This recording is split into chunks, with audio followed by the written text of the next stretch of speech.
The earth, God's creation for humankind, was once a lively and peaceful place, but it is now filled with chaos and ruins destroyed by humans. Ano ba yan? Wala namang magandang palabas. Ings na lang ako. Uy, nakita niya ba yung nasa balita kanina? About sa issues! Yung environmental issues? By the way, we need to learn that stuff. It's not like mag-end yung world kapag ginawa natin yun. Oo nga, kahit itapot ko to, wala namang mangyayari, di ba? Nagaya natin.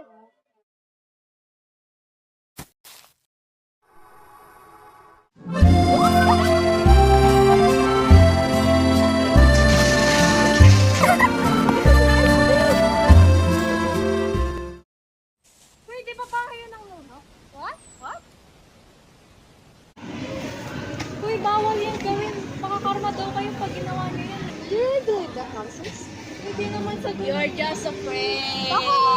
Yeah. Sige na!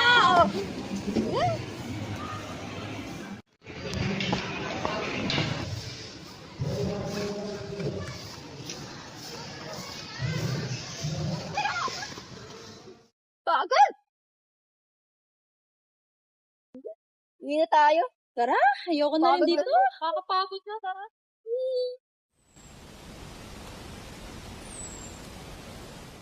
Tara guys, paunahan!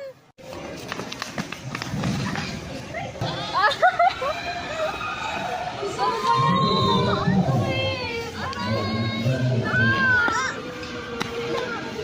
Napilain ako. Di ba yung bahay blender? Uy, baka nakalmot talaga tayo. Sabi sa inyo, wag na lang dapat gawin yun. Uwi na lang tayo.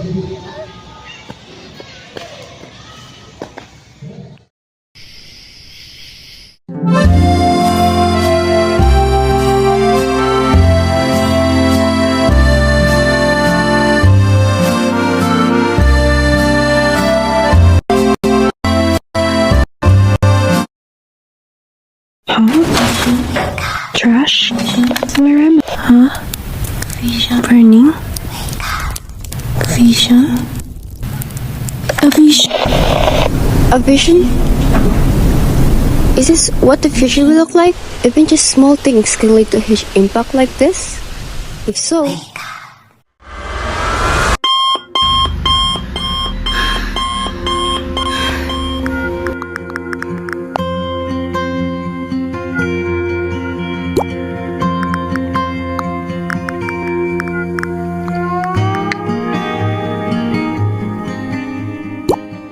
Hey, are we cool?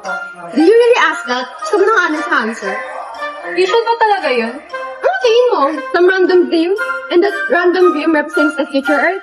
So what should we do? Anong pwede natin gawin para i-avoid yun? Ate, gumawa tayo ng mga mabubuting gawain para sa kalikasan. Guess we have no choice then. Pwede rin. Mag-volunteer tayo na mag-linis. Pwede. Okay, tara.